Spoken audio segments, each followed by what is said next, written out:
Et on va donc inviter Maude Cavalière à venir nous parler du projet Égide, donc sur l'utilisation du recru. Maude Cavalière, je suis chargée de mission pour AgroParisTech depuis maintenant 1 an et demi. Et je travaille sur le projet Égide, de son nom complet, expérimenter et guider pour initier la diversité des essences forestières. Donc c'est un projet régional qui est soutenu par la DRAF et la région Grand Est. On va travailler beaucoup sur la mise en lien de la gestion avec la recherche. Donc d'abord, on est parti d'une question, c'est vis-à-vis de l'incertitude, vis-à-vis des changements climatiques, leur ampleur et leurs impacts. Comment on peut intégrer la résistance et la résilience dans les peuplements? Et donc, l'un des moyens identifiés, c'est le mélange d'essences. Cependant, ça pose des questions au niveau des gestionnaires, c'est comment on va pouvoir installer et maintenir ces mélanges. Donc c'est là où Égide intervient, c'est essayer de mettre en lien ces questions des gestionnaires avec les fonds de recherche actuels, d'identifier les questionnements, les trous dans la raquette, et puis ensuite de proposer des expérimentations qui intègrent dès le début ces questions pour vraiment faciliter aussi par la suite le transfert de connaissances. Donc pour ça, on a commencé par créer un sondage on a recensé une 60aine de thématiques qu'on a soumis à sondage auprès de gestionnaires forestiers. Puis ensuite, on a consulté des chercheurs de thématiques assez complémentaires pour essayer d'identifier les trous dans la raquette et puis de proposer à partir de ça des questions de recherche et de proposer sur la base de ces questions identifiées 2 plans d'expérimentation, mais je vous en présenterai qu'un aujourd'hui, et un observatoire que je vais vous présenter aussi. Donc, parmi les 3 grandes thématiques qui ont été identifiées dans ce travail, je ne peux pas vous présenter tout, mais l'une d'elles, c'est le recru. Donc, c'est l'utilisation du recru, entre autres en situation post-crise. Donc, vous savez peut-être que dans la région Grand Est, on a eu un gros problème avec la crise de scolyte depuis les sécheresses de 2018 à 2021, peut-être plus. Ont provoqué vraiment des dépérissements massifs dans les paissières avec de fortes attaques de scolyte. Et donc, l'enjeu aujourd'hui, c'est d'utiliser ce recru qui peut servir à la fois d'économie de moyens pour la reconstitution des peuplements, d'autant plus du coup en situation de crise, et avec un objectif soit de composer notre peuplement à base de ce recru, soit de s'en servir pour des protections si la composition ne nous intéresse pas. Ça soulève quand même d'autres questions, c'est quand on veut utiliser ce recru, quels sont les coûts de gestion? Donc c'est à la fois les financements nécessaires pour gérer ce recru, mais aussi le temps de gestion dont on manque parfois cruellement. Donc voilà, essayer de comparer un petit peu les itinéraires utilisant le recru contre des itinéraires plus standards, entre guillemets, plus orientés sur seulement de la plantation. Voilà, comparer un petit peu ça. On a aussi des questions qui se posent sur quel est l'effet de ce recru sur l'interaction avec les plants. Est-ce qu'on a de la facilitation vis-à-vis de l'eau, de la lumière, ou au contraire une compétition qui se met en place? On a aussi des questions sur l'intérêt des essences présentes dans le recru, qui sont quand même essentielles, sans parler même juste des interactions, mais est-ce qu'on va avoir une survie ou une production satisfaisante vis-à-vis des essences qu'on arrive à avoir dans ce recru? Et il y a aussi une question qui se pose en plus, c'est quelle est la fiabilité du diagnostic qu'on arrive à faire, d'autant plus en conditions post-crise, là, avec des paissières qui étaient du coup très fermées, une ouverture brutale, des conditions climatiques sèches, des étés compliqués, quoi.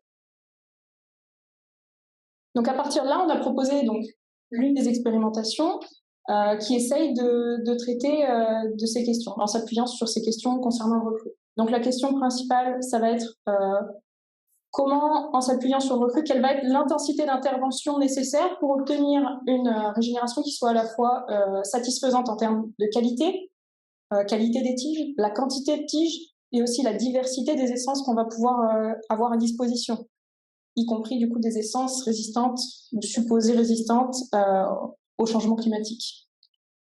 On a aussi une autre question, c'est est-ce que ce potentiel des stratégies de reconstitution va dépendre des conditions environnementales, biotiques et abiotiques dont on dispose, donc de la composition du recrue, mais aussi des conditions climatiques, pédoclimatiques, enfin voilà.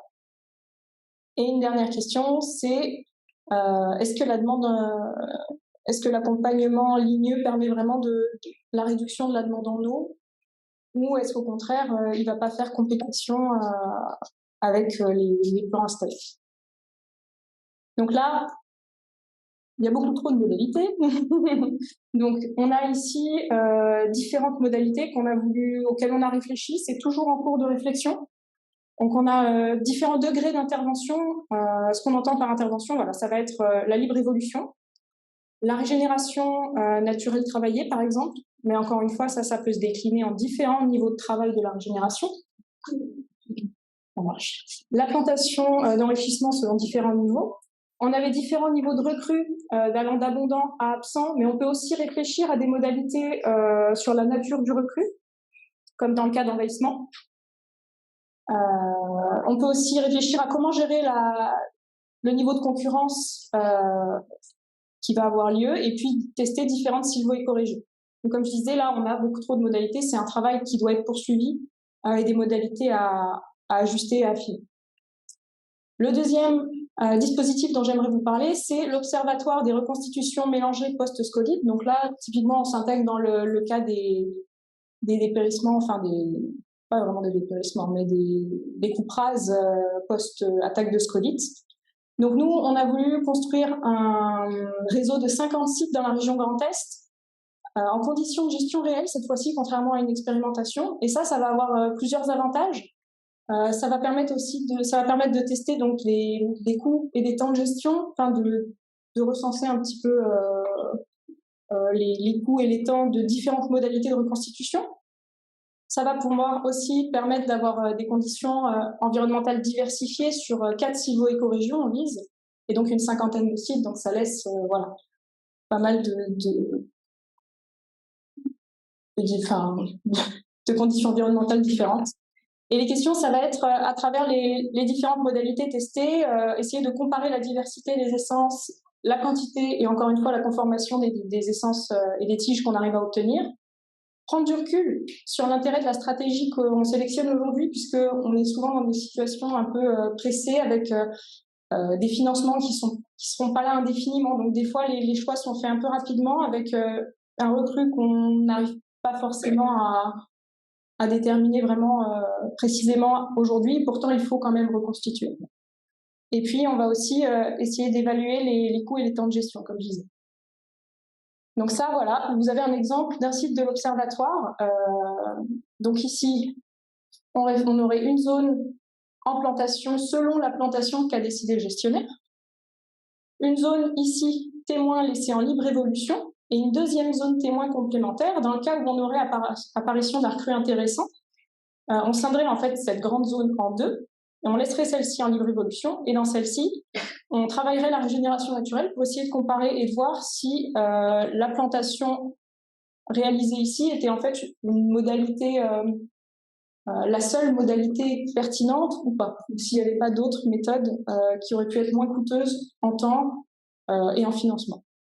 Donc on avait différentes modalités ici qu'on va tester. Donc on a 2 niveaux d'enrichissement, un reboisement complet par placeau, et aussi des plantations en plein mélangé. Dans l'idée, on vise 2 à 3 essences plantées. Et le but, c'est d'obtenir un mélange plus important avec l'utilisation du recrue. Donc voilà, ça c'est quelque chose qui est en cours actuellement. Et merci pour votre attention. Et puis,